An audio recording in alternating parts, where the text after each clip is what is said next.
ونستعين يا عالم السر والهمم يا خالق اللوح والقلم يا رب البيت والحرم الصلاة والسلام على النبي الأمي المكي المدني التجلي التام والمجل الأتم مالك الحدوث السلطان القدم أبي العقول والنفوس والبشر وهو علة العلل أبي القاسم محمد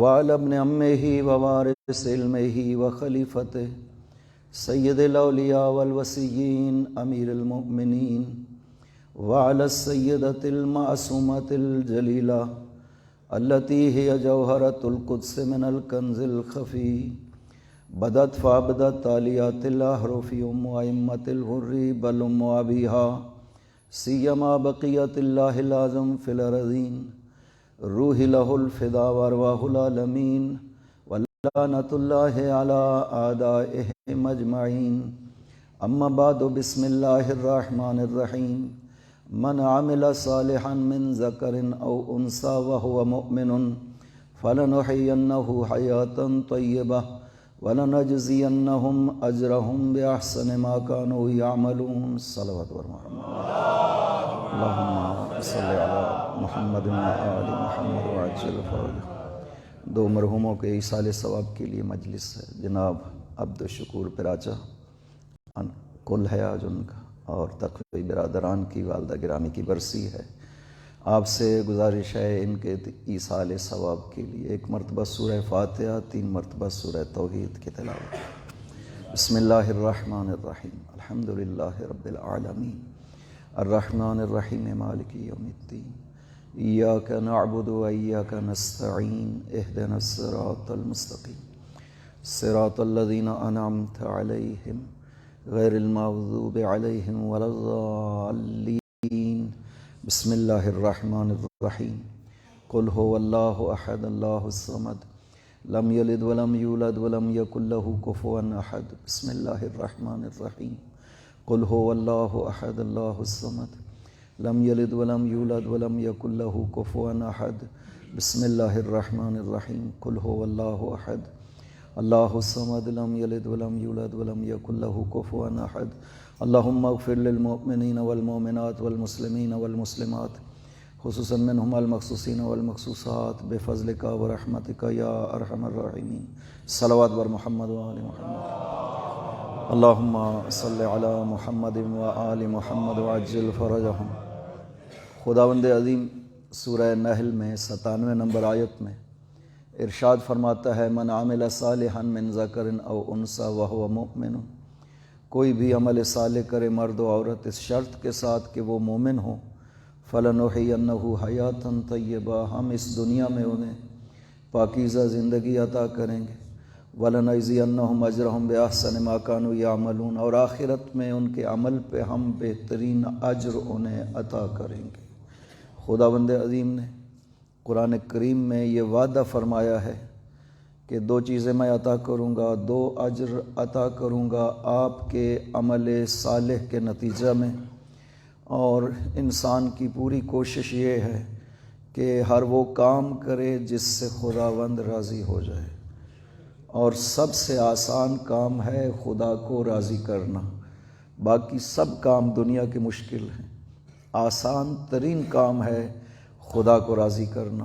انسان جب بارگاہ خدا میں حاضر ہوتا ہے، اپنے گناہوں کا اعتراف کرتا ہے، اس سے معافی کو طلب کرتا ہے، خدا معاف کر دیتا ہے۔ یہ خداوند عظیم کی خصوصیت ہے کہ وہ کہتا ہے کہ تم آؤ، واپس آؤ، جسے توبہ کہا جاتا ہے، تم واپس آؤ میری بارگاہ میں تمہیں معاف کر دوں گا۔ توبوا الی اللہ جمیعا ایھا المؤمنون، اے سب کے سب مؤمنین، خدا کا آپ کو یہ خطاب ہے کہ آپ واپس آ جائیے بارگاہ خدا میں۔ شیطان کوشش کرتا ہے انسان کو بھٹکانے کی، راہ خدا سے دور کرنے کی، خدا سے تعلق ختم کرنے کی، شیطان کی یہ مسلسل کوشش ہے۔ اس نے خدا کے حضور میں یہ گستاخی کرتے ہوئے کہا تھا ثم لآتینہم من بین ایدیہم ومن خلفہم وعن ایمانہم وعن شمائلہم، میں آگے سے، پیچھے سے، دائیں سے، بائیں سے، ہر طرف سے آ کر کے انہیں گمراہ کروں گا۔ خدا کو اپنے بندوں پہ بڑا ہی اعتماد تھا۔ خدا نے فرمایا جو میرے بندے ہیں وہ کبھی بھی تیرے راستے پہ نہیں چلیں گے۔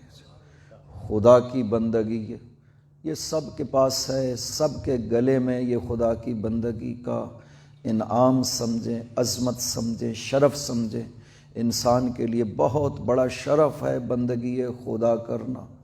مولا امیر کا یہ جو جملہ ہے اس کے بارے میں جاہز نے بڑی خوبصورت بات کی ہے کہ اگر پوری کائنات میں کوئی اور علم نہ ہو سوائے اس جملہ امیر المؤمنین کے تو یہی علم کائنات کے لیے کافی ہے، جو حضرت نے ارشاد فرمایا کہ الہی کفا بی عزن ان اکون لک عبدا، الہی کفا بی فخرا ان تکون لی ربا، خدایا علی کی سب سے بڑی عزت یہ ہے کہ میں تیرا عبد ہوں، میں تیرا بندہ ہوں۔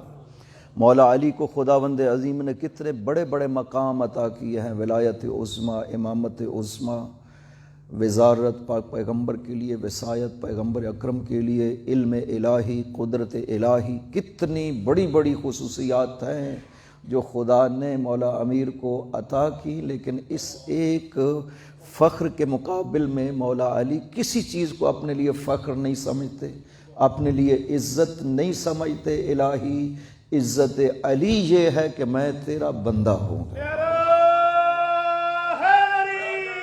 یا علی یا علی، اللہم صل علی محمد و آل محمد وعجل فرج۔ لہٰذا بندگی خدا انسان کے لیے عزت کا باعث ہے۔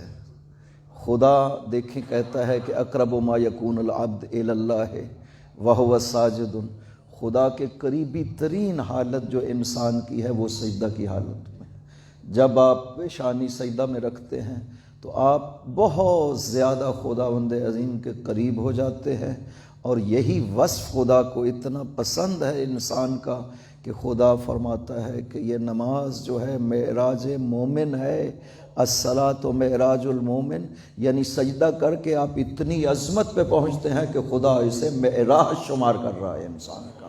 لہٰذا خدا کی بندگی، خداوند عظیم کی معرفت بہت ضروری ہے۔ من عمل صالحا من ذکر او انثی وہو مؤمن، مومن کا کام ہی یہی ہے، مومن کا مقصد اس زندگی میں یہی ہے کہ وہ خدا کے لیے عمل صالح کو پیش کرے، اور خدا بندے سے یہی چیز پسند کرتا ہے کہ خدا کوشش کرے انسان زیادہ سے زیادہ، بہتر سے بہتر۔ یہ جو خدا نے سورہ تبارک کے ابتدا میں ارشاد فرمایا، تبارک الذی بیدہ الملک وہو علی کل شیء قدیر الذی خلق الموت والحیات لیبلوکم ایکم احسن عملا، کبھی سوچا ہے کہ خدا کیوں کہتا ہے کہ میں آزمانا چاہتا ہوں تم میں سے بہترین عمل کون انجام دیتا ہے؟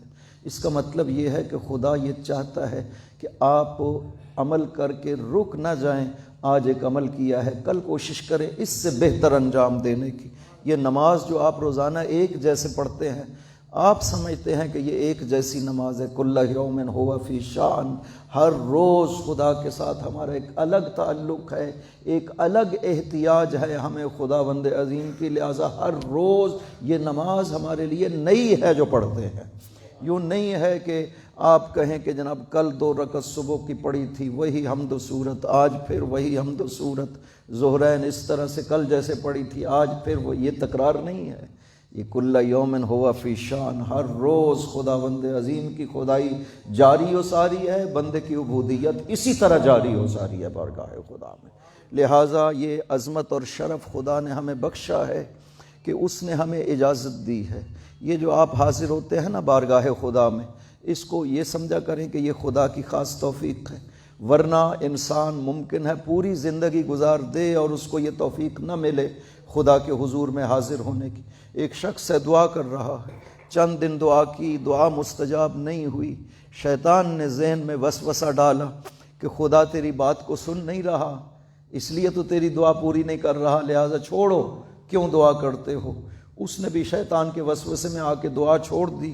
جناب خضر خواب میں آئے کہ تم یہ کیوں سمجھتے ہو کہ خدا تم پہ توجہ نہیں کر رہا؟ یہ جو بار بار اس کی بارگاہ میں حاضر ہو کے مانگ رہے ہو نا، یہی تو دلیل ہے کہ وہ تمہیں اجازت دے رہا ہے حاضر، یہی تو دلیل ہے۔ کتنی دنیا ہے جو نہیں حاضر ہو پاتی ہے، آپ اگر حاضر ہوئے ہیں تو اس کا مطلب یہ ہے کہ یہ خدا نے خاص توجہ فرمائی، خدا بند عظیم نے خاص لطف و کرم کیا ہے کہ آپ بار بار اس کی بارگاہ میں حاضر ہوں اور اس سے طلب کریں اور اس سے مانگیں۔ وہ کہتا ہے مجھے مومن کی آواز پسند ہے، مومن جب مجھ سے مانگتا ہے مجھے اس کی آواز پسند ہے، میں سننا چاہتا ہوں۔ کچھ آوازیں ہیں جنہیں خدا بہت ناپسند کرتا ہے، نہیں سننا چاہتا ہے، لیکن مومن کی آواز کو وہ کہتا ہے میں سننا چاہتا ہوں، خصوصاً جب آپ کے اس کے حضور میں بیٹھ کر کے اس کی تعریف کرتے ہیں، وہ کہتا ہے میں خوش ہوتا ہوں۔ حضرت عیسیٰ کو خداوند عظیم نے ایک حدیث قدسی ہے، میں عرض کیا کرتا ہوں کہ حدیث قدسی کو ضرور پڑھا کریں۔ ایک کتاب ہے جناب شیخ حر عاملی نے رحمہ اللہ نے حدیث قدسی ساری کی ساری الاحادیث السنیہ کے نام سے وہ کتاب میں جمع کر دی حدیث قدسیہ۔ یہ وہ حدیث ہے جو خداوند عظیم نے خود ارشاد فرمائی ہے اور نبیوں کو واضح و نصیحت فرمایا ہے خداوند عظیم نے، یہ ہیں حدیث قدسی۔ لہٰذا ایک حدیث قدسی میں حضرت عیسیٰ سے خدا ارشاد فرماتا ہے کہ یا عیسیٰ اذکرنی فی جمعک، عیسیٰ اپنے اجتماع میں مجھے یاد رکھا کرو، اذکرک فی جمع اعلی من جمعک، میں بھی تمہیں یاد کروں گا لیکن میں تمہیں ایک بڑے اجتماع میں یاد کروں گا، میں فرشتوں میں تمہیں یاد کروں گا، تم زمین میں مجھے یاد کرو گے، میں فرشتوں میں تمہیں یاد کروں گا۔ اور اذکرنی فی خلواتک، عیسیٰ اپنی خلوات میں اپنی خلوتوں میں مجھے یاد رکھو۔ اور وَاعْلَمْ أَنَّ سُرُورِي أَن تُبَسْبِسَ إِلَيَّ، عیسیٰ یہ بات جان لو کہ میری خوشی اس میں ہے کہ آپ میرے حضور بیٹھ کر میری خوش آمد کیا کریں، میری وصفوں کو ذکر کریں۔ آپ جیسے کسی سے مانگنے کے لیے جاتے، جیسے اس کو بیان کرتے ہیں کہ آپ سخی ہیں، آپ کے دروازے سے کبھی کوئی خالی واپس نہیں گیا، آپ تو ہمیشہ دینے والے ہیں، کسی کو معروم نہیں کرتے ہیں، جیسے آپ کسی کا وصف بیان کرتے ہیں، خدا کہتا ہے جب میرے حضور میں آتے ہیں تو اسی طرح میرے لیے بھی بیان کریں، میں خوش ہو جاتا ہوں۔ خدا انسان کے ایک جملے سے خوش ہو جاتا ہے۔ خداوند عظیم یا سریع الرضا اغفر لمن لا یملک الا الدعاء، جلدی راضی ہونے والے، اسے معاف کر دے جس کے پاس سوائے دعاؤں کے کچھ نہیں ہے۔ آپ اس طرح جب اس سے طلب کرتے ہیں وہ معاف کر دیتا ہے۔ لہٰذا وہ فرماتا ہے لیبلوکم ایکم احسن عملا، میں دیکھنا چاہتا ہوں کہ کون بہتر سے بہتر، ایک مرتبہ عمل کیا ہے اس سے بہتر کوشش کرو، چونکہ محسوس کرو عمل کرنے کے بعد کہ بار الہی تیرے شایان شان نہیں تھا، اور مزید خلوص اور زیادہ توجہ بار الہ، پھر اور پیش کریں۔ خداوند عظیم کبھی مقدار کو نہیں دیکھتا ہے اپنے عمل میں کہ آپ بہت زیادہ عمل انجام دیں، نہیں، وہ کہتا ہے کہ بس تھوڑا ہو لیکن اخلاص کے صرف اور صرف میری خاطر انجام دو، مجھے وہ زیادہ پسند ہے، اس کی قدر و قیمت بارگاہ خدا میں زیادہ ہے۔ آپ کوشش کریں رات کو کھڑے ہو جائیں، 100 رکعت نوافل پڑھیں لیکن دل نہ ہو، طبیعت نہ ہو، زبردستی پڑھ رہے ہو، نہیں، خدا کہتا ہے آپ 2 رکعت پڑھیں لیکن پوری توجہ سے پڑھیں، صرف میری عشق کی خاطر، میری محبت کی خاطر پڑھیں، میں اسے زیادہ پسند کرتا ہوں۔ اور خداوند عظیم آپ کے عمل کے لیے جو فرما رہا ہے کہ وَلَنَجْزِيَنَّهُمْ أَجْرَهُمْ بِأَحْسَنِ مَا كَانُوا يَعْمَلُونَ، ہم ان کے عمل پہ انہیں بہترین اجر عطا کریں گے۔ اگر وہ نہ بھی فرماتا ہمیں یقین تھا، چونکہ وہ کریم ہے، وہ دینے کے لحاظ سے ہمیں نہیں دیکھے گا، وہ اپنی ذات کو دیکھے گا دینے کے لحاظ سے، لہذا پھر بھی ہمیں یقین تھا کہ وہ زیادہ اجر عطا کرے گا۔ وہ تو فرما رہا ہے وَلَنَجْزِيَنَّهُمْ أَجْرَهُمْ بِأَحْسَنِ مَا كَانُوا يَعْمَلُونَ، ہم بہترین اجر آپ کو عطا کریں گے آپ کے عمل کے اوپر، آپ عمل انجام دیں میرے لیے صرف اور صرف، کسی اور مقصد کے لیے نہیں۔ آپ ایک جملہ بھی دعا کا بولتے ہیں تو صرف خدا کے لیے بولیں، خدا کو میں نے وجدتک اہلا لذالک، خدایا میں تمہیں اہل پاتا ہوں اس لیے تیری بارگاہ میں عرض کر رہا ہوں۔ یہ اگر کہیں کہ خدا کہتا ہے کہ میں آپ کے اجر کو بہت زیادہ بڑھا دوں گا۔ ایک روایت ہے کہ قیامت کے دن ایک شخص کو اجر پیش کیا جائے گا پہاڑ کے برابر، وہ عرض کرے گا خداوندہ میں نے کوئی ایسا اتنا بڑا عمل نہیں کیا ہے جس کا اتنا زیادہ اجر ہو۔ خدا فرمائے گا کہ وہ 1 درہم جو تم نے میری بارگاہ میں میری راہ میں خرچ کیا تھا، میں اس کے اجر کی پرورش کرتا رہا ہوں، پال کر کے وہ اجر تمہیں عطا کر رہا ہوں۔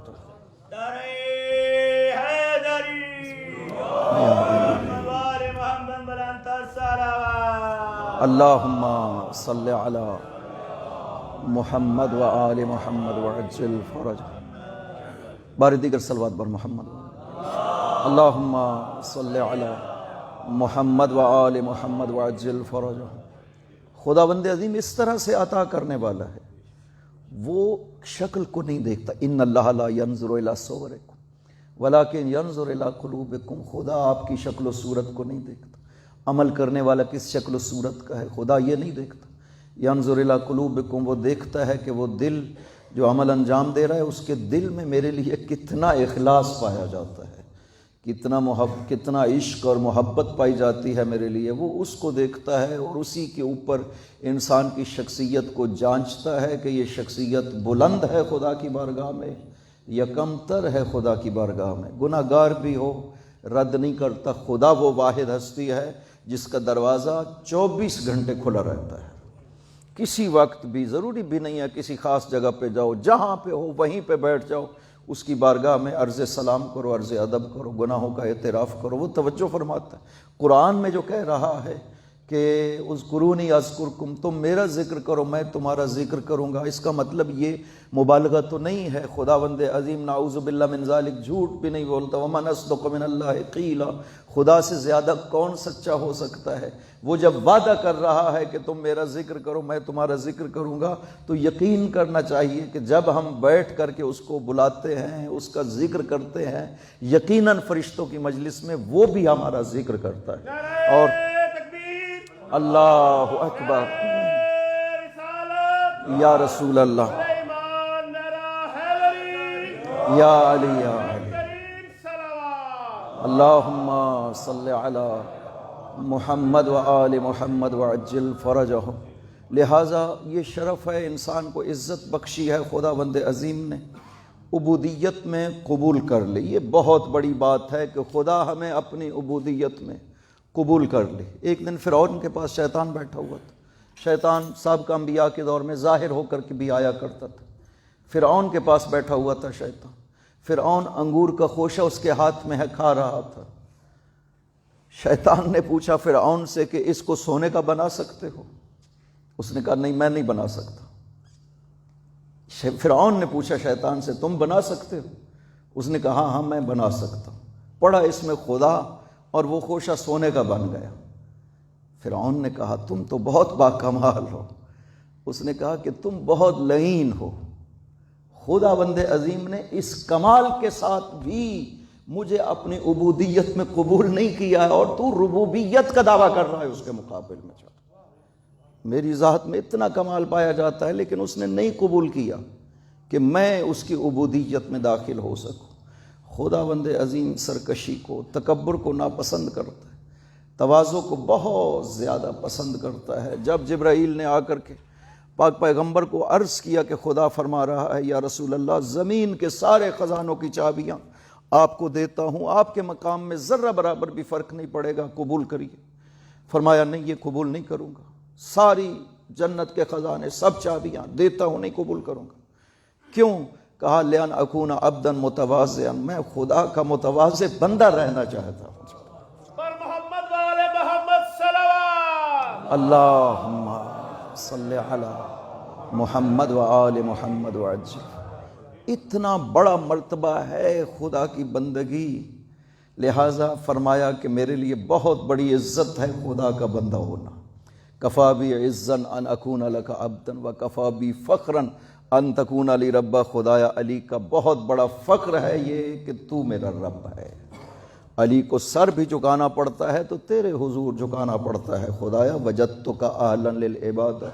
تو واقعاً اس طرح ہے جیسے علی اپنا رب چاہتا تھا، علی جیسا اپنا خدا چاہتا تھا، خداوندہ تو ویسا ہے. ہم بھی خدا کی بارگاہ میں عرض کرتے ہیں، یہ ہمیں حکم دیا گیا ہے خدا سے یہ دعا مانگو، الہی انت کما ارید فاجعلنی کما ترید. خدایا تو ویسا ہے جیسا میں چاہتا تھا، فاجعلنی کما ترید، مجھے ویسا بنا دے جیسا تو چاہتا ہے. جیسی بندگی تو چاہتا ہے خدایا مجھے ویسا بنا دے. لہٰذا فرمایا من عمل صالحا من ذکر او انثی وہو مؤمن. جو مرد و عورت عمل صالح کرتے ہیں اس شرط کے ساتھ کہ وہ مومن ہو، یہ حدیث نہیں ہے، یہ قرآن کی آیت ہے۔ خداوند عظیم نے آیت میں یہ شرط لگا دی ہے کہ یہ 2 اجر صرف اور صرف اسے دوں گا جو مومن ہونا چاہیے، غیر مومن کو میں یہ اجر نہیں دوں گا۔ یہاں سے پتہ چل گیا کہ خداوند عظیم صرف عمل کو نہیں دیکھتا ہے کہ کوئی بھی عمل صالح کر دے میں اس کو یہ سب چیزیں عطا کر دوں گا جس کا وعدہ کیا ہے۔ وہ قرآن میں شرط لگا رہا ہے کہ عمل صالح کرنے والا مومن ہونا چاہیے، مرد ہو یا عورت یہ فرق نہیں کرتا ہے، لیکن مومن ہونا چاہیے، تب میں اسے یہ 2 اجر عطا کروں گا۔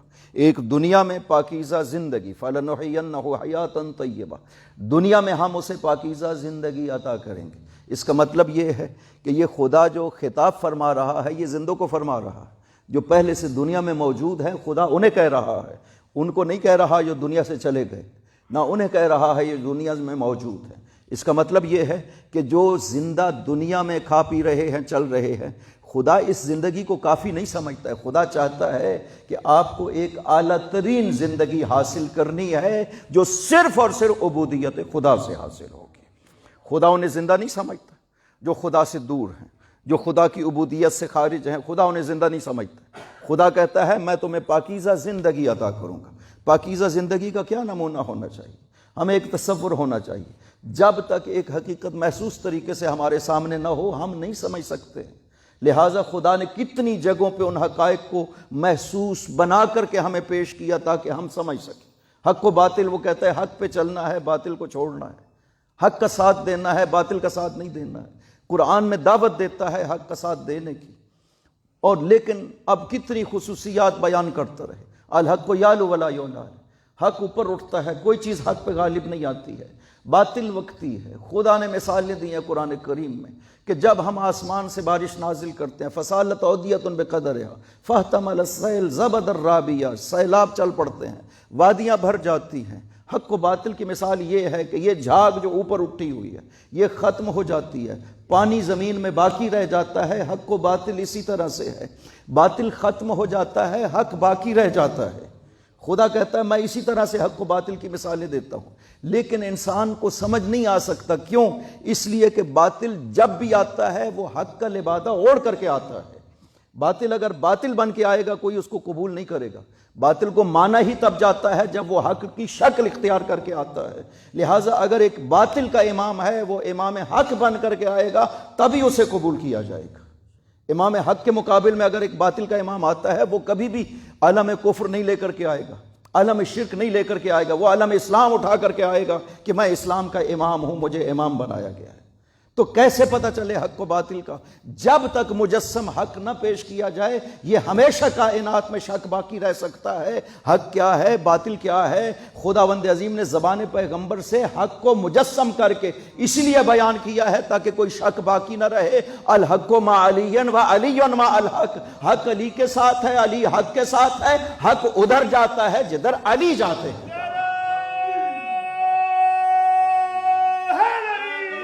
یا علی یا علی محمد آل محمد کی عظمت میں بلند تر صلوات۔ اللہم صلی علی محمد و آل محمد وعجل فرجہ۔ اب جب ایسے حق سامنے آ گیا تو کبھی کوئی شک نہیں کر سکتا۔ جو حق کے اوپر چلنا چاہتا ہے وہ کبھی شک نہیں کرے گا۔ بی بی ام سلمہ کے پاس ابو رافع آتا ہے، غلام ہے، وہ آتا ہے اور آ کر کے عرض کرتا ہے کہ میں جمل کے دن ظہر کے وقت تک متردد رہا، کدھر جاؤں، ادھر جاؤں یا ادھر جاؤں۔ غلام ابو ذر، ظہر کے وقت تک دل میں یہ تردد رہا۔ بعض دفعہ بہت مشکل پیش آ جاتی ہے انسان کو حق کے پہچاننے میں۔ آپ دیکھیں ادھر بھی اصحاب موجود ہیں، ادھر بھی اصحاب موجود ہیں، ادھر بھی پیغمبر کا رشتہ دار ہے، ادھر بھی پیغمبر کے رشتہ دار موجود ہیں، ادھر بھی جماعت کھڑی کرنے والے موجود ہیں، ادھر بھی جماعت کھڑی کرنے، یعنی جتنی خصوصیات کسی کے لیے پہچان کے لیے ضروری تھی وہ دونوں طرف موجود ہیں۔ کتنی بڑی تردید ہے۔ انسان کو حق و باطل کا پتہ نہیں چل سکتا، انسان فیصلہ نہیں کر سکتا۔ ابو رافع کہتا ہے ام سلمہ سے عرض کرتا ہے میں آپ کو سلام عرض کرنے آیا ہوں اور اس حقیقت کو بیان کرنے کے لیے آیا ہوں کہ میں ظہر تک متردد رہا کہ ادھر جاؤں علی کا ساتھ دوں یا مخالفین کی طرف جاؤں۔ ظہر کے وقت خداوند عظیم نے میرے دل کو روشن کر دیا اور میں علی کی طرف چلا گیا۔ بی بی ام سلمہ کہتی ہے تم نے درست کہا ہے، اس لیے کہ پیغمبر نے فرمایا الحق مع علی و علی مع الحق، حق علی کے ساتھ ہے، علی حق کے ساتھ ہے، جو بھی علی کی طرف جائے گا حق پر وہی ہوگا۔ یا علی یا علی، یہ مشکل ترین مرحلہ تھا علی کا ساتھ دینا، یہ آپ نے طے کر لیا۔ میں ہمیشہ ایک حدیث ہے جو سنایا کرتا ہوں کہ ایک حدیث میں ارشاد فرمایا ہے معصوم نے کہ ثلاثۃ طوبی لہم السابقون الی ظل عرش اللہ، تین خوش قسمت لوگ جو سب سے پہلے عرش الہی کے سائے میں پہنچیں گے۔ کون سے خوش قسمت لوگ؟ جو سب سے پہلے عرش کے الذین یقبلون الحق اذا دعوا الیہ، پہلے وہ لوگ ہیں جو حق کو قبول کرتے ہیں جب انہیں حق کی دعوت دی جاتی ہے۔ اس کا مطلب یہ ہے کہ حق پہچاننا مشکل نہیں ہے، حق کو ماننا مشکل ہے۔ کتنے تاریخ میں ایسے کردار موجود جنہوں نے حق کو پہچان لیا تھا، اس سے بڑھ کر کے کون حق کو پہچانے گا جب حق کو اس طرح سے پیغمبر بلند کر کے کہہ رہے ہو من کنت مولا ہو فہذا علی مولا ہو۔ ان سے بہتر حق کو کون پہچان سکتا ہے؟ جنہوں نے پیغمبر اکرم کو 9 ماہ مسلسل سیدہ کے دروازے پہ کھڑے ہو کر کے آیت تطہیر پڑھتے ہوئے سنا ہو، سلام اہل بیت کرتے ہوئے سنا ہو، ان سے زیادہ حق کو کون پہچانے گا؟ جنہوں نے پاک پیغمبر کی زبان سے مسلسل فضائل علی کو سنا ہے، ان سے زیادہ حق کو کون پہچانے گا؟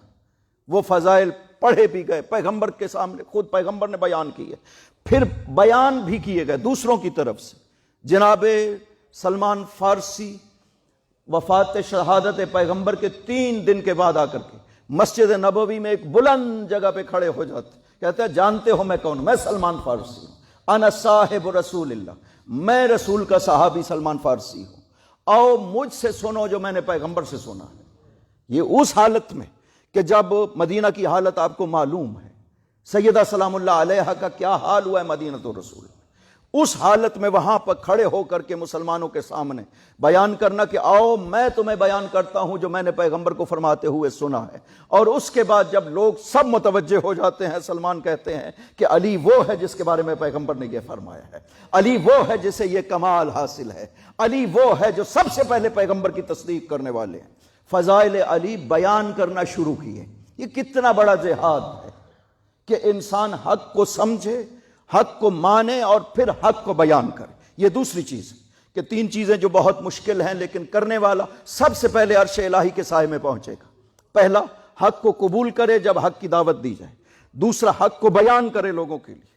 جب بیان کرنے کا موقع آتا ہے، کتنے لوگ ہیں جو چھپا جاتے ہیں، خود مانا ہے لیکن جہاں پہ کوئی نازک صورتحال ہے حق کو چھپا جائیں گے، بیان نہیں کریں گے۔ جہاں پہ مولا علی کی محبت اور ولایت کو بیان کرنا ہے خاموش ہو جائیں گے۔ کیوں؟ اپنے مال کا اندیشہ ہے، اپنی جان کا اندیشہ ہے، مشکل پیش آئے گی، رشتہ داروں میں لوگوں میں مشکل پیش آئے گی، چپ ہو جائیں گے، ولایت علی کا نام نہیں لیں گے۔ ہم خود مانا ہوا ہے لیکن بیان نہیں کریں گے۔ تیسرے، یحکمون بالحق ولو کان علی انفسہم، حق کا حکم لگانا، حق کا فیصلہ کرنا ولو اپنے خلاف ہی کیوں نہ ہو۔ یہ بہت مشکل کام ہے کہ انسان حق کا فیصلہ، خود تو جانتا ہے کہ یہ مال جو میرے پاس موجود ہے یہ میرا نہیں ہے، یہ فلاں کا ہے، فیصلہ کرے نا کہ یہ میرا نہیں ہے، یہ فلاں کا ہے۔ حضرت جب تشریف لائیں گے سب سے مشکل مرحلہ جو پیش آئے گا ہمیں اور آپ کو وہ یہی ہے، چونکہ نہج البلاغہ میں ایک ارشاد ہے اور یہ حقیقت ہے کہ حق کبھی پرانا نہیں ہوتا، حق ہمیشہ حق رہتا ہے، جتنا دور بھی گزر جائے وہ حق ہے۔ کسی کا مال غصب ہو گیا، وہ غصب ہی رہے گا، جو غاصبین ہیں وہ غاصب ہی رہیں گے، صدیاں گزر جائیں، ہزاروں سال گزر جائیں، وہ جب تک واپس نہیں کریں گے وہ حق باقی رہے گا۔ لہٰذا کیا سمجھتے ہیں اگر ہم نے کوئی ناحق غصب کیا؟ ہم نے نہیں، ہمارے اجداد نے۔ حضرت تشریف لائیں گے، ہم ان کے سامنے جائیں گے، سب سے پہلی بات جو حضرت کہیں گے جو تمہارے پاس مال ہے یہ تمہارا نہیں ہے، یہ فلاں کا ہے، وہ پہنچاؤ اور پھر میرے پاس واپس آنا۔ یہ مشکل کام ہے، انسان خود جانتا ہے، جو خود غصب کیا ہے وہ جانتا ہے کہ یہ میرا مال نہیں ہے، یہ میرا حق نہیں ہے، اسے جائے واپس کر رہے ہیں۔ یہ ہوگا تو خدا کہتا ہے ایسا کرنے والوں کو میں اپنے عرش کے سائے کے نیچے سب سے پہلے جگہ دوں گا۔ لہٰذا حق انسان کو پتہ چل جائے اور اس حق کو بیان کر لے، یہ بہت مشکل کام ہے۔ سلمان فارسی ان جیسے حالات میں 3 دن ہوئے پیغمبر اکرم کی شہادت کو، اور وہ جو حالات تھے مدینہ کے وہ آپ کے سامنے ہیں، وہاں پر ایک بلند جگہ پہ کھڑے ہو کر کے کہے کہ میں تمہیں بیان کرتا ہوں وہ فضیلت علی جو میں نے خود پیغمبر کو فرماتے ہوئے سنا۔ یہ جہاد ہے، سلمان نے کیا، میثم نے کیا، یہ لوگ تھے جو مولا علی کو ماننے والے تھے۔ میثم کی کیا حالت ہے؟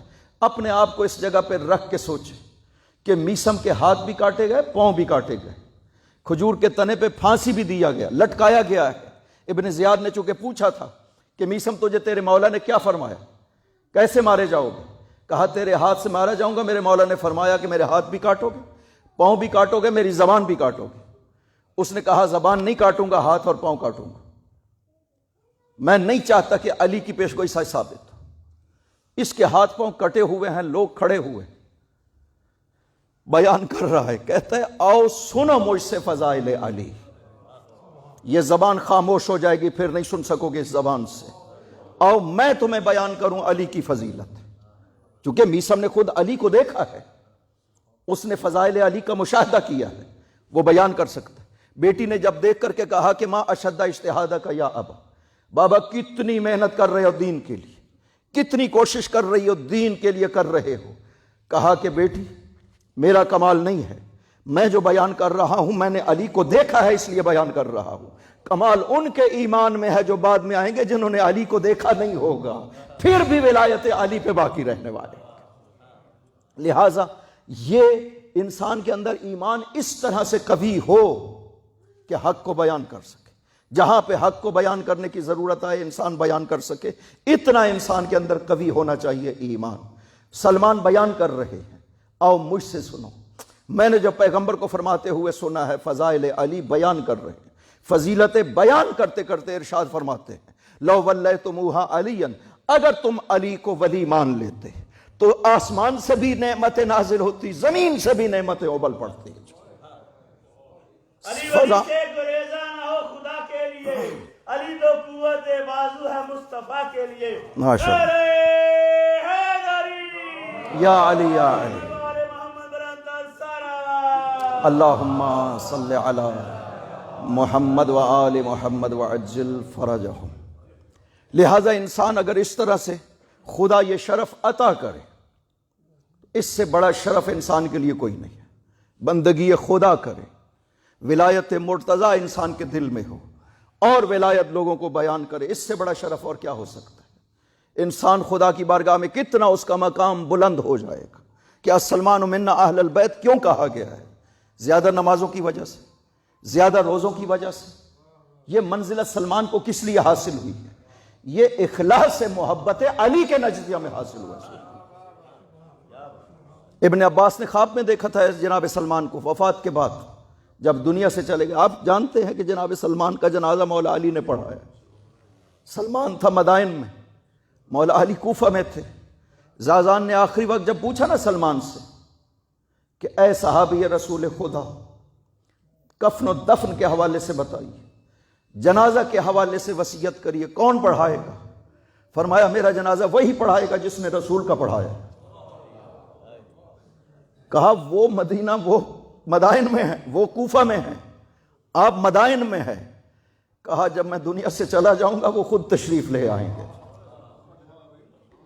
کتنا بڑا مرتبہ صرف اخلاص کی وجہ سے، محبت علی میں مخلص ہو گئے۔ یہ میثم تمار کوفہ کے بازار میں زمین پہ بیٹھ کر کے کھجوریں بیچتا، کپڑا بچھا لیتا، کھجوریں رکھ لیتا ہے، علی تشریف لاتے، زمین پہ اس کے پاس بیٹھ جاتے تھے، میثم سے گفتگو کرتے تھے۔ کس وجہ سے؟ چونکہ میثم نمازیں زیادہ پڑھتا تھا نا، یہ تو ہر شخص کا فریضہ ہے۔ کتنے تھے زیادہ نمازیں پڑھنے والے؟ یہ مقام اور منزلت صرف اور صرف اخلاص محبت علی کی وجہ سے حاصل ہوا۔ حضرت بیٹھ جاتے تھے میثم کے پاس۔ ایک دن تشریف لائے، دیکھا میثم 3 ڈھیریاں کھجوروں کی بنائی ہوئی ہیں، کپڑا بچھایا ہوا ہے، اوپر 3 ڈھیریاں ہیں کھجوروں کی۔ پیچھے میثم یہ کیوں، یہ 3 کیوں؟ کا عرض کیا مولا یہ 1 درہم کی ہیں، یہ 1.5 درہم کی کلو ہیں، یہ 2 درہم کی ہیں۔ تو حضرت نے اپنے دست مبارک سے کھجوروں کو ملا دیا، مکس کر دیا۔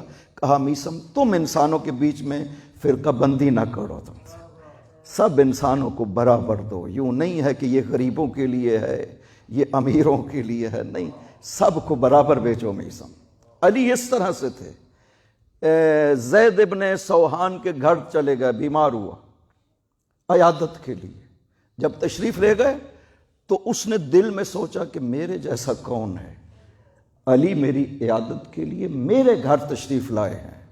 اس کے دل میں یہ خیال آیا تو فرمایا کبھی بھی یہ نہ سوچنا کہ تم دوسروں سے افضل ہو گئے جو کہ علی تمہارے گھر آئے، عمل کرو بارگاہ خدا میں، قربت خدا اپنے عمل کے ذریعہ سے حاصل کرو۔ وہ فرماتا ہے من عمل صالحا من ذکر او انثی، قریب خدا وہی ہے جو عمل صالح کرتا ہے۔ اب یہ زندگی پاکیزہ خدا کہتا ہے میں آپ کو پاکیزہ، عمل کسی کا بھی ضائع نہیں کرتا، مسلمان ہو کافر ہو، خدا کے لیے کوئی بھی عمل کرے ضائع نہیں کرتا، اجر دیتا ہے جو آخرت میں مستحق نہیں ہے، دنیا میں انہیں اجر عطا کرتا ہے دنیا کی صورت میں، اجر کسی کا ضائع نہیں کرتا۔ لیکن یہ دو اجر جو اس آیت میں ارشاد فرما رہا ہے نا، یہ کہتا ہے صرف مومنین کو عطا کروں گا۔ اب مسلمانوں کبھی آپ نے کوشش کی یہ جاننے کی کہ مومن کسے کہتا ہے؟ خدا جو کہہ رہا ہے کہ میں عمل صالح صرف اور صرف مؤمنین کریں گے تو یہ اجر ان کو عطا کروں گا، دنیا میں پاکیزہ زندگی، آخرت میں اجر عظیم صرف مؤمنین کو دوں گا۔ کبھی سوچا کہ مومن کون ہے آخر؟ خدا جو قرآن میں فرماتا ہے کہ ایک مرحلہ ہے اسلام کا، ایک مرحلہ ہے ایمان کا، کچھ ہیں جنہوں نے اسلام کو قبول کیا مومن نہیں بنے ہیں۔ یہ عرب آتے تھے، فتح مکہ ہو گئی، سارے مسلمان ہو گئے، جوک در جوک مسلمان ہو گئے۔ فتح مکہ کے بعد چونکہ یہ سورہ اسی سال نازل ہوا ہے، سورہ فتح جو ہے اذا جاء نصر اللہ والفتح ورأیت الناس یدخلون فی دین اللہ افواج، یہ فتح مکہ کے موقع پہ سورہ نازل ہوا ہے، یعنی لوگ جوک در جوک دین خدا میں داخل ہو گئے۔ یہ جو داخل ہوئے یہ آ کر کے پیغمبر کو احسان جتلاتے تھے کہ ہم مومن بن گئے ہیں، ہم صاحبان ایمان ہو گئے ہیں۔ خدا نے ارشاد فرمایا کہ قالت الاعراب آمنا، یہ عرب آ کر کے کہتے ہیں کہ ہم ایمان لائے۔ قل لم تؤمنوا، تم کہو پیغمبر ان سے کہو کہ تم ابھی ایمان نہیں لے آئے ہو، بل قولوا اسلمنا، تم کہو کہ ہم ابھی مسلمان ہوئے ہیں، ولما يدخل الایمان فی قلوبکم، ایمان ابھی تمہارے دلوں میں داخل نہیں ہوا ہے۔ یعنی جو زبان سے مان لیا ہے تم نے، لا الہ الا اللہ محمد رسول اللہ پڑھا ہے، یہ صرف اور صرف اسلام ہے جس میں تم داخل ہوئے ہو، ابھی ایمان تمہارے دلوں میں داخل نہیں ہوا۔ جب تم صاحب اس ہستی کو مانو گے جسے پیغمبر نے کل ایمان قرار دیا ہے، تب تم مومن بن سکتے ہو۔ یا علی یا علی یا علی، اللہم صلی علی محمد و آل محمد وعجل فرجہم۔ خداوند عظیم قبول صرف اور صرف مؤمنین سے کرتا ہے، اور یہ دو اجر صرف اور صرف مؤمنین کو کرتا ہے۔ حیات طیبہ کیا ہے یا بار الہ؟ ہمیں پتہ ہو، میں نے یہ ابتدا سے بات شروع کی کہ انسان جب تک محسوس انداز میں نہ دیکھ لینا تب تک انسان سمجھ نہیں سکتا۔ اب پاکیزہ زندگی کیا ہے خداوندہ، اوصاف جتنے بھی بیان ہو جائے صحیح یقین نہیں آئے گا۔ سب سے زیادہ پاکیزہ زندگی کو اس کائنات میں پیغمبر اکرم کی، یہ ایک بہترین نمونہ ہے کہ سب سے زیادہ پاکیزہ زندگی جو ہے وہ حضور پاک کی ہے۔ دنیا میں رہنا اور دنیا سے جانا پاکیزہ ترین ہے پیغمبر اکرم کا۔ ابن عساکر نے تاریخ مدینہ دمشق میں یہ روایت نقل کی ہے، پیغمبر نے فرمایا من سرہ ان یحیی حیاتی و یموت مماتی و یدخل جنت عدن غرسها ربی فلیوال علی ابن ابی طالب ولیقتد بالائمۃ من ولدہ، کہ اگر کوئی چاہتا ہے محمد جیسی پاکیزہ زندگی عطا اسے، اگر کوئی چاہتا ہے محمد جیسی کامیابی کی موت دنیا سے جائے، اور اگر کوئی چاہتا ہے اس جنت میں داخل ہو جو خدا نے بنائی ہے، کیا کرنا چاہیے؟ فلیوال علی ابن ابی طالب، علی کی ولایت رکھے اور اولاد علی کی اقتداء کرے، خدا پاکیزہ زندگی اسے عطا کر دے۔ محمد و آل محمد بلند الصلوات، اللہم صلی علی محمد و آل محمد وعجل۔ یہ پاکیزہ زندگی ہے۔ خداوند عظیم محشور فرمائے ان ہستیوں کے ساتھ جن کو دنیا میں مانتا رہا۔ پاکیزہ لوگوں کو مانا ہے پاکیزہ جگہ پہ جائے گا، پلید لوگوں کو مانا ہے پلید جگہ پہ جائے گا۔ یہ تو قانون ہے کہ پاکیزہ کا ساتھ دینے والا پاکیزگی سے پاکیزگی حاصل کر لیتا۔ آپ دیکھیں کہا گیا دنیا میں بھی آپ کو رفاقت، دوستی، کچھ دوستیوں سے منع کیا گیا ہے، کچھ دوستیوں کا حکم دیا گیا، کہا گیا ہے کہ اچھا انسان بننا چاہتے ہو اچھے لوگوں کی مجالست اختیار کرو، اچھے لوگوں کی دوستی اختیار کرو۔ اخیار کے ساتھ رہنا انسان پہ اثر کرتا ہے، جب آپ اچھے کے ساتھ رہیں گے اثر کرے گا، اور اگر آپ اس کے اثر کو قبول نہیں کرتے ہیں خداوند عظیم دور کر دے گا، توفیقات ہی ختم ہو جائیں گی۔ لہٰذا اچھوں کے ساتھ رہنے کا حکم ہی اس لیے دنیا میں دیا گیا ہے تاکہ آپ کے اوپر اس کی اچھائی اثر کرے، برائی ختم کرے، وہ کم از کم روک ٹوک کرتا رہے گا۔ تو یہ قانون فطرت ہے، اچھوں کے ساتھ رہیں گے، پاکیزہ کے ساتھ رہیں گے، پاکیزگی آئے گی، خبیث اور پلید کے ساتھ رہیں گے تو پلیدگی آئے گی انسان کے اندر۔ تو وہ ہستیاں جن کو خداوند عظیم نے طہارت عطا کی ہے ان کے لیے فرماتا ہے کہ ان کے ساتھ ہو جاؤ، کونوا مع الصادقین، حکم دیا سورہ توبہ میں، یا ایھا الذین آمنوا اتقوا اللہ، اے ایمان والو تقوی الہی اختیار کرو، وکونوا مع الصادقین، ان کے ساتھ ہو جاؤ جو سچے ہیں، جن کو خداوند عظیم نے سچا قرار دیا ہے ان کا ساتھ دینا ہمیشہ۔ اس ساتھ دینے کا مطلب یہ نہیں ہے کہ ہم ہمیشہ پیچھے پیچھے چلتے رہیں، مطلب ساتھ دینے کا یہ ہے کہ اپنے آپ کو اس سانچے میں ڈھالنے کی کوشش کرنی چاہیے، اندر سے وہ طہارت انسان کو حاصل کرنے کی کوشش کرنی چاہیے۔ یہ ہے سچوں کا ساتھ دینا۔ تو خدا نے جب وہ نمونے ہمارے سامنے قرار دیے ہیں جن کے ذریعے سے پاکیزہ زندگی حاصل کی جا سکتی ہے، تو اس سے بڑی سعادت ہمارے لیے اور کیا ہو سکتی ہے کہ اس نے توفیق عطا فرمائی۔ مشکل ترین کام آپ نے کر لیا، میں عرض کر رہا تھا، مولا علی کی ولایت کو قبول کرنا یہ سب سے مشکل کام ہے کائنات کا۔ آپ دیکھیں نا، 1,40,000 سے زیادہ افراد موجود تھے غدیر خم میں، سب نے سنا، سب نے دیکھا، لیکن کتنوں نے قبول کیا؟ اتنا مشکل کام ہے ولایت امیر المؤمنین کو ماننا، اتنا مشکل کام ہے کہ اکثریت نہیں مان سکی ہے۔ اس وقت بھی دنیا میں ایک گروہ ہے شیعہ کا جنہوں نے مانا ہے آل محمد کو اور ولایت امیر علیہ السلام کو، باقیوں نے نہیں مانا ہے۔ یہ مشکل ترین کام ہے، لہٰذا آپ نے جو کائنات کا مشکل ترین کام ہے وہ کر لیا ہے۔ اب جو کمی ہے نا وہ عبودیت خدا کی ہے، اس کے صدقے خدا آپ کی ہر عبادت کو قبول کرتا ہے۔ وہ شرط آپ میں موجود ہوگی جو اس نے کہا نا وَهُوَ مُؤْمِنٌ، عمل صالح کرنے والا مومن ہونا چاہیے، وہ شرط تو آپ کے اندر موجود ہو گئی۔ اب یہ ہے کہ عبودیت خدا جب اب کریں گے تو یہ حق عبودیت ہوگا جو ادا ہوگا۔ خدا پسند نہیں کرتا ہے اس آواز کو جس کے دل میں محبت علی موجود نہیں پسند کرتا، وہ کہتا ہے بدترین آواز کائنات میں یہ آواز ہے جو میری بارگاہ میں اٹھائی جا رہی ہے اور دل میں محبت علی نہیں ہے۔ یہ حدیث معصوم نے جو ارشاد فرمائی ہے یہ اس آیت کی ترجمانی ہے۔ در حقیقت آیت کہہ رہی ہے من عمل صالحا وهو مؤمن من ذکر او انثى وهو مؤمن، کوئی بھی عمل صالح کرے مرد و عورت، مومن ہونا چاہیے، ہم اس سے عمل کو قبول کریں گے، اسے اجر عطا کریں گے۔ یہ ہے آیت۔ حدیث میں معصوم نے جو کچھ فرمایا ہے یہ اس آیت کا ترجمہ ہے۔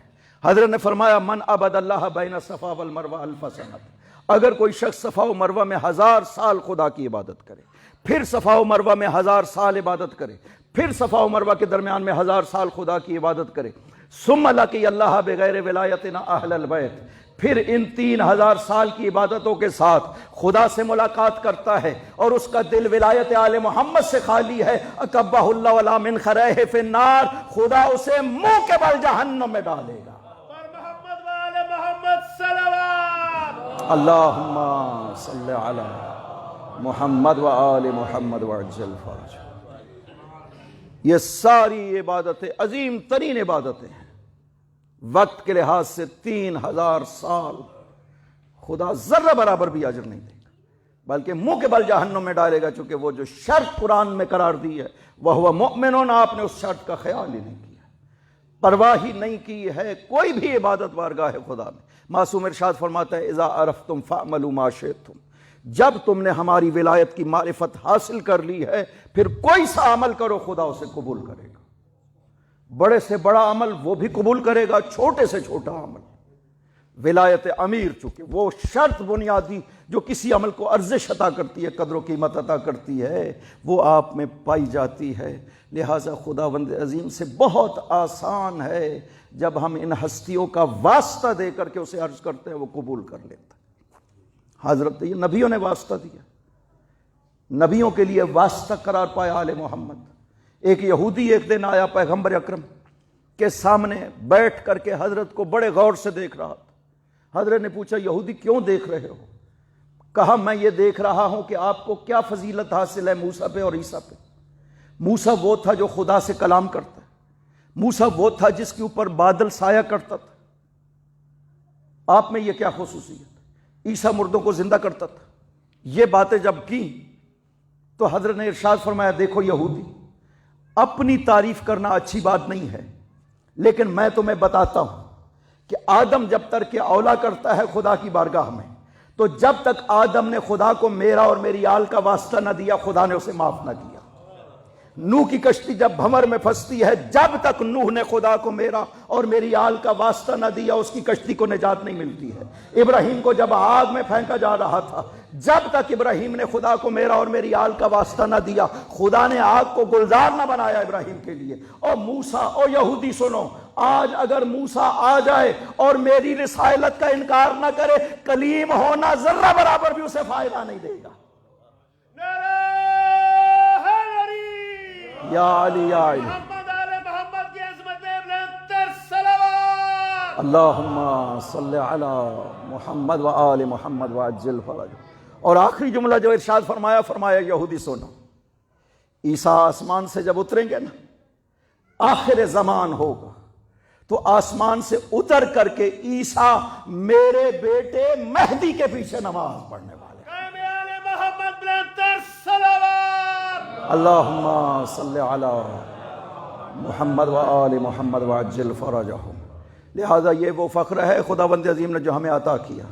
ہمارے دلوں میں محبت اور ولایت آل محمد خدا نے ڈالی ہے، اس میں ہمارا کوئی کمال نہیں ہے، یہ اس کا احسان ہے۔ عبادت بھی کرتے ہیں، ہمارا کوئی احسان، ہمارا کوئی کمال نہیں ہے، اس کا احسان ہے، توفیق عطا فرماتا۔ اس سے ہمیشہ توفیق کو طلب کریں، توبہ کرنے کی۔ وقت گزر جاتا ہے، انسان متوجہ نہیں ہو سکتا، انسان گناہ کرنے کے بعد فوراً متوجہ ہو جائے اپنے گناہ کو، یہ احسان ہے خدا کا، یہ توفیق ہے خدا کی۔ لہٰذا ہمیشہ خدا سے توفیق طلب کیا کرے۔ بڑے بڑے لوگ ہیں، شکل بھی خوبصورت، مال بھی زیادہ، سب کچھ تھا، لیکن توفیق توبہ نہ ملی۔ خدا دلوں کو دیکھتا ہے، اس دل میں خدا کے لیے اگر تھوڑا سا بھی خلوص موجود ہے وہ واپس لے آتا ہے۔ انسان جو ہے وہ خدا سے دور نہیں رہ سکتا جب وہ توفیق دے دیتا ہے۔ اور سب سے بڑی توفیق یہ ہے کہ انسان کی آنکھ سے آنسو نکل آئے، اس کی بہت قدر و قیمت۔ میں کہا کرتا ہوں ہے یہ ایک قطرہ جو یہاں سے نکلتا ہے، لیکن یہ اندر سے پوری طرح انسان کو دھو دیتا ہے۔ عجیب ہے، صرف ایک قطرہ لیکن پوری طرح دھو دیتا ہے۔ حضرت نے ارشاد فرمایا مولا نے کہ آپ کا یہ ایک قطرہ آنسو جو رات کو خوف خدا سے آپ کی آنکھ سے نکلتا ہے نا، یہ جہنم کی آگ کے سمندروں کو بجھا دیتا ہے۔ صرف ایک قطرہ جہنم کی آگ کے سمندروں کو بجھا دیتا ہے۔ اور خداوند عظیم نے جب دل میں محبت حسین ڈالی ہو تو پھر انسان نام حسین سنتا ہے اور رو پڑتا ہے۔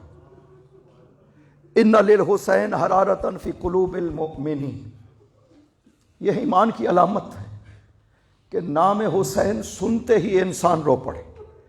آدم نے یہی تو پوچھا تھا جبرائیل سے کہ جبرائیل یہ جو 5 نام تم نے بتائے ہیں کہ ان کا واسطہ تو خدا کو۔ جبرائیل وجہ کیا ہے؟ جب 5ویں نام پہ پہنچتا ہوں حسین نام لیتا ہوں میں رو کیوں پڑتا ہوں؟ جبرائیل نے مصائب بیان کی، کہا ابن کہذا یقتل وحیدا طریدا فی ارض کربلا، آدم آپ کی اولاد میں سے حسین 3 دن کا پیاسا کربلا میں مارا جائے گا۔ آدم روئے، ہر نبی رویا جس کو بھی نام حسین بیان کیا گیا وہ روئے۔ پیغمبر جب بھی حسین کو دیکھتے تھے رو پڑتے تھے۔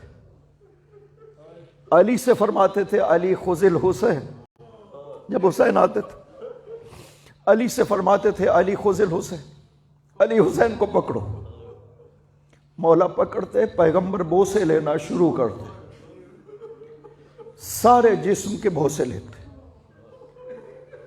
ایک دن سوال کیا لما تقبلنی یا ابا، بابا میرے اتنے بوسے کیوں لیتے؟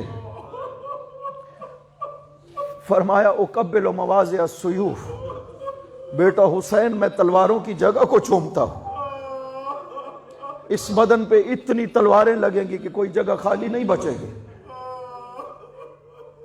اجرکم علی اللہ۔ دو ہستیوں پہ اس کائنات میں اپنے بابا کے بعد بہت ظلم ہوا ہے۔ ایک نبی کی بیٹی، اپنے بابا کے بعد بہت ظلم ہوا۔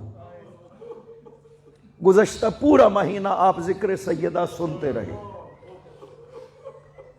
کسی تاریخ میں یہ بات نہیں ہے، کسی حدیث میں نہیں ہے کہ نبی کی بیٹی کبھی اپنے بابا کی زندگی میں مریض ہوئی، نہیں ملتا۔ 18 سال کی جوان بیٹی تھی نبی کی، حالت یہ ہوا کہ چل نہیں سکتی تھی۔